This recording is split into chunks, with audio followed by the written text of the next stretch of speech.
Welcome and very sweet fresh good morning to all of you standard 2. Nice to meet you once again.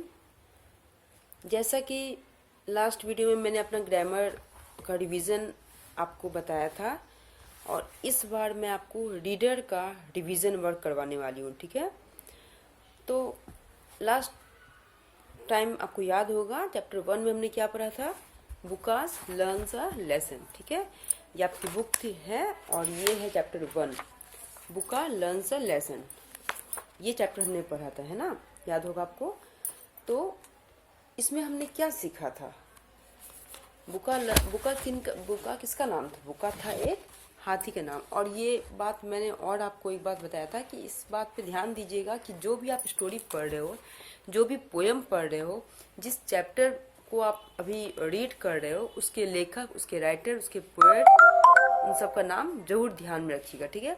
जैसे अभी इस chapter का नाम है बुका लर्न्स लेसन। इसे किसने लिखा है, इसके ऑथर कौन है, दीपान्विता रॉय, ठीक है। इसके ऑथर हैं दीपान्विता रॉय, याद रखिएगा। तो ये चैप्टर जो है, ये जो स्टोरी है, ये जानवरों पे बेसिस था, जानवरों पे बेस्ड ये स्टोरी है। और इसमें स्पेशली एलिफेंट्स, जो कि एक एलिफेंट्स के ग्रुप का, एक जानवरों ग्रुप की से मतलब रिलेटेड है, ठीक है। इसमें बुका नाम का जो एलिफेंट है, बुका नाम का जो हाथी है, वो काफ़ी नॉटी बताया गया है। इस स्टोरी में मैंने आपको बताया था कि जो मेन एलिफेंट था, मेन जो उनका जो मास्टर, जो लीडर था, वो सबको यही बताता था कि कभी भी हमें किसी के साथ भी मिसबिहेव नहीं करना चाहिए, कभी किसी को क्रश नहीं करना चाहिए, ठीक है। मतलब कभी किसी को अपने पैर के नीचे नहीं दबाना चाहिए। और इस स्टोरी में एलिफेंट यही सबको बता रहा है कि जब तुम राउंड पे जाओगे, जब तुम जंगल में घूमोगे, अपने भोजन की खोज में निकलोगे, तो अपने पैरों के नीचे किसी भी छोटे जानवरों को मत दबा देना। स्पेशली उसने नाम भी लिया था स्नेल्स, स्क्वेरल्स, ये सब का। और उसने बताया भी था कि स्नेल्स जो है वो आग जंगल में जब बाढ़ आती है तो उसकी न्यूज़ आपको बताता है। जब जंगल में बाढ़ आती है तो ये खबर सबसे पहले स्नेल्स बताता है, ठीक है। और स्क्विरल्स, जब जंगल में आग लगती है तो सबसे पहले स्क्विरल्स ही हमें बताते हैं, मतलब जंगल वाले को बताते हैं कि जंगल में आग लग गई है, सारे जानवरों को आगाह करते हैं, ठीक है। तो ये जो है वो एलिफेंट जो है सबको सबक सिखाता था। लेकिन इस सब में एक बुका नाम का जो एलिफेंट था, बहुत ही नॉटी एंड बहुत ही ऑब्स्टिनेट था, वो बहुत ही जिद्दी, बहुत ही अपनी मनमानी करने वाला हाथी था, ठीक है। क्यों, उसे एनी टाइम ये लगता था कि मैं इस जंगल का एक दिन लीडर बनूंगा, मेरे को कोई क्या बोलेगा, मैं तो खुद ही इस जंगल का लीडर बनूंगा, नेता बनूंगा, तो मैं किसी की बात नहीं मानूंगा, ठीक है। ये बोल के वो अपनी मनमानी करता था, अपने मतलब मिसबिहेव से लोगों को, जानवरों को परेशान करता था, जिससे अपने पैरों के नीचे सबको चलना, छोटे छोटे जानवरों को क्रश करना, उस टाइप के।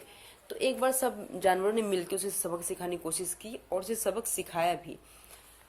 तो ये स्टोरी वही था कि कैसे अगर हम किसी की अपने से बड़ों की बात नहीं मानते हैं, अपने से बड़ों को कहना नहीं मानते हैं, तो कैसे हमें भुगतना पड़ जाता है। तो ये स्टोरी मैंने बोला था कि ये सिर्फ जानवरों की स्टोरी नहीं है, हम सबकी स्टोरी है, आपकी भी स्पेशली स्टोरी है।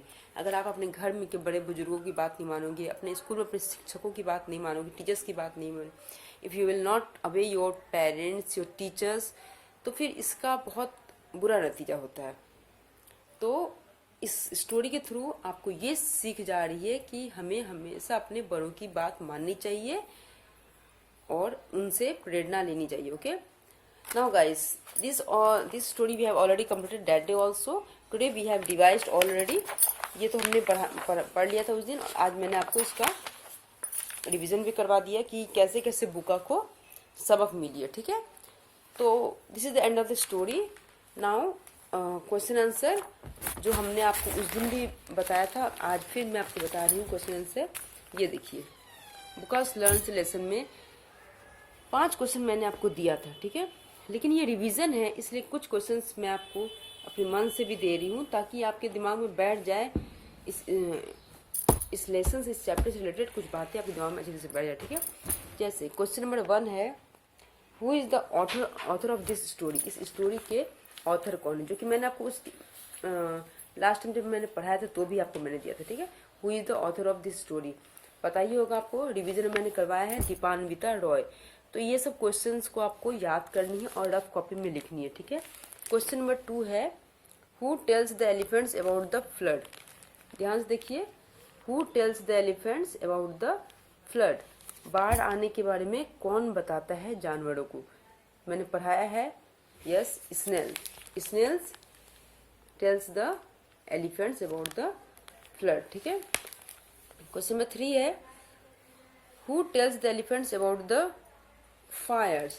देखिए ध्यान से, who tells the elephants about the fires. तो आग के बारे में कौन बताता है, तो स्क्विरल्स, गिलहरियां बताती हैं कि जंगल में आग लग चुकी है। Squirrels tell the elephants about the fires, याद रखिएगा। क्वेश्चन नंबर 4 है, what do you learn from this chapter. इस चैप्टर से आपने क्या पढ़ा है। तो आपने यही ना पढ़ा होगा कि हमें बड़ों की बात माननी चाहिए। तो इस क्वेश्चन का आंसर आप अपने मन से और समझ के लिखिएगा।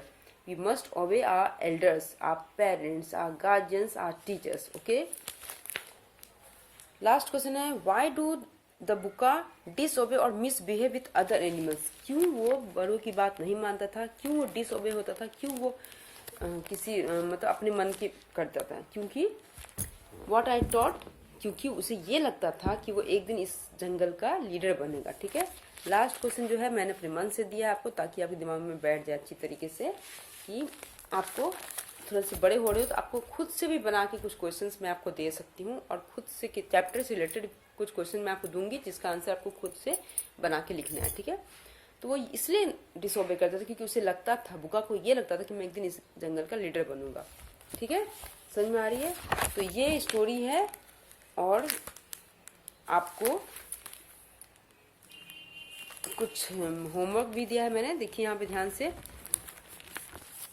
Right the plural of these words, ठीक है। इन सब के प्लूरल पता है ना बेटा, मोर देन वन यानी एक से ज्यादा जो वर्ड होते हैं उसे हम प्लूरल कहते हैं, यानी बहुवचन। और किसी में एस लगता है, किसी में ईएस लगता है। तो फर्स्ट वर्ड है बुक, बहुत इजी दिया है मैंने। बुक, डेस्क, चेयर, इस टाइप के बहुत सारे वर्ड्स हैं। इन सब के आपको लिखना है, इन सब का एस लगा के प्लूरल लिखना है। जिसमें एस लगता है एस लगाइए, जिसमें आई एस लगता है आई एस लगाइएगा, ठीक है। तो ये आपका होमवर्क है, इन सब का आंसर लिखना है, और इन सब का भी आंसर एक रफ कॉपी ले लीजिएगा। और जैसे मैंने यहाँ पे डेट लिखा, चैप्टर लिखा, और यहाँ पे रिवीजन लिखा है, आप भी लिखोगे, ठीक है। और फिर लेसन का नाम लिखोगे, फिर एक फर्स्ट क्वेश्चन लिखोगे, फिर उसके नीचे उसका आंसर, फिर सेकंड क्वेश्चन उसका आंसर, ठीक है। जिस क्वेश्चन का आंसर अगर आपको समझ में नहीं आ रही है तो आप वापस कमेंट्स बॉक्स में लिख सकते हो, मैं आपको बता दूंगी। और हालांकि मुझे लग रहा है सारे क्वेश्चंस के आंसर मैंने आपको पहले भी करवाए हैं। कुछ क्वेश्चंस जो आपको लग रहा है कि न्यू है, वो बिल्कुल न्यू नहीं है, थोड़ा सा मैंने इसको टर्न अप करके दिया है आपको question. So nothing to worry, so please carry on. और इसके बाद फिर हम अपना नेक्स्ट वीडियो में आपके आंसर के साथ आपको वापस फिर बताएंगे, okay. Unless and until, stay home and stay safe.